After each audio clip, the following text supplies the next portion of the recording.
Basi katika mji wa Sodoma na Gomora, mioyo yao imemwacha Bwana, imeacha haya Mungu aliyoyanena kwa Musa. Basi neno haya Yona anayanena katika Ninawi. Anasema siku ya Sabato, awe mtoto awe mkubwa,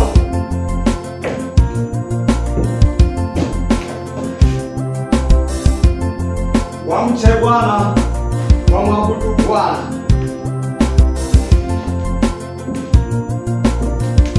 Yona akizidi kupaza sauti yake katika Ninawi. Wiki sasa kadhaa zimepita, watu wasioishika Sabato Mungu anaiangamiza Ninawi.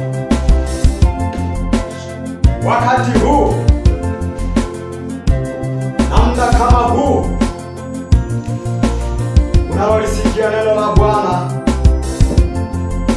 shike Sabato ya Bwana, maana Mungu anasema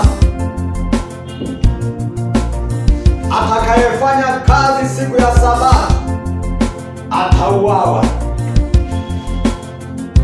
Hizi ni nyakati mbaya, nyakati za mwisho.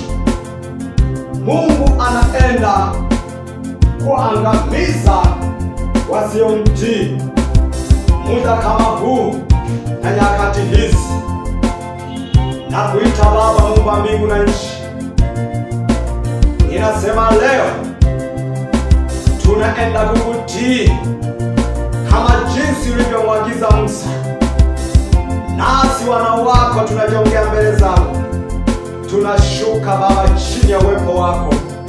Tunaomba rehema Baba katika siku hizi mbaya unazoenda Bwana kuangamiza kila kiumbe kisichokutii. Sante Mtakatifu Mungu wa mbingu na nchi. Sante Baba kwa neema zako. Mungu kuwa nasi.